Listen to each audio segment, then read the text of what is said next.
Medici era in Florence was a very significant time politically and artistically during Renaissance Florence.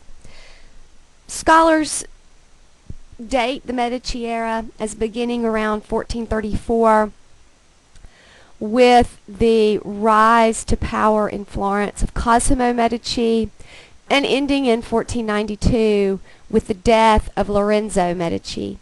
Now, Piero was also a pretty important Medici, but his height of domination was not very long. And so when we talk about the Medici, we tend to really focus on Cosimo and Lorenzo. These men were part of a very powerful family that was part of a very powerful trade guild that governed Florence. Every trade had an organization or a group to which members of that trade would belong. So all grocers, for example, belonged to the Grocers Guild, blacksmiths to the Blacksmith Guild, and bankers to the Banking Guild. The Medici were bankers. They were some of the most powerful bankers in Florence, and the Banking Guild was the most powerful guild. So by extension, the Medici family virtually ruled Florence for 60 years. Now, during that time, not only did they govern Florence, but they also made sure that the arts were advanced, that paintings were painted, that sculptures were sculpted, that buildings were built, and they spent much of their own money making Florence beautiful. One of the interesting things about the Medici, particularly Cosimo and Lorenzo, was that they were students of a classical Greek philosopher known as Plato. And Plato, in his writings, discussed what has come to be known as the Platonic ideal. The Platonic ideal basically holds that the objects, the things, the ideas that we see in the world around us, that we come into contact with every day, are just shadows or reflections of the perfection of each of those things that exists in an ideal realm. So what we see as beauty, for example, on this earth, is only a reflection or a shadow of what true ideal beauty is. And so, because they were students of Plato, Cosimo and Lorenzo bought into and encouraged this notion of the Platonic ideal as something that artists should strive to capture. So because there is an ideal beauty which doesn't really exist on this earth, that artists should try to paint it, to capture it.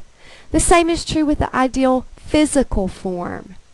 And so you see the Medici paying for paintings and sculptures, patronizing, providing patronage to these artists. And in return, these artists felt compelled, I would imagine, to play around with the ideas that were important not only to themselves, but also to the Medici. So as we look at works by Donatello, Fra Angelico, Botticelli, and even Da Vinci and Michelangelo, not only am I going to point out to you those characteristics, Renaissance values that we discussed earlier, but also just how these works exemplify Plato's ideal. The first artist I want us to look at is a sculptor by the name of Donatello. And Donatello was the most important 15th century sculptor in Florence. And here with these two sculptures you can see his range. The sculpture on the left is of David, and the sculpture on the right is of Mary Magdalene. Now, both of these stories that these figures come from are taken from the Bible. The story of David is that as a Hebrew shepherd boy, he killed the giant Philistine warrior Goliath with only a single stone shot through his slingshot, and with, importantly in the Bible, the help of God. Mary, on the other hand, was a New Testament figure in the Bible, and she is the one that Jesus rescued from prostitution and who became one of his most loyal followers. So let's talk about how these two works exemplify notions of Renaissance values and, to some degree, the Platonic ideal. First of all, one of the things that artists in the Renaissance were trying to do is figure out how to celebrate humans and humanism and human potential on the one hand, but yet not throw away their Christian religious beliefs. So oftentimes you will see artists use biblical subjects but make them very human. Okay? So what we see in these two instances are biblical subjects that are actually treated on a human level. You have this victory pose of David where he's almost saying, yeah, I did it. I killed the giant. It was me. And this very sorrowful, repentant moment that Mary has of forgive me. So you have these human qualities pushed into these divine subjects. Now, as far as the Platonic ideal goes, you bet that in the David, Donatello was striving for the perfect ideal form. So that is a direct result of that. And again, as far as the Renaissance values goes, these sculptures are very balanced, they're very ordered, the proportion is exact, and you can see those values playing out. Another painter that received money from the Medici to paint was a monk named Fra Angelico. And let's look at this piece by him. You have the human and the divine coming together. This is the moment when, according to the Bible, the angel of the Lord appeared to Mary and said, guess what? You're pregnant and you are going to have God's son. So this is the moment. So we have this real representation of this biblical event.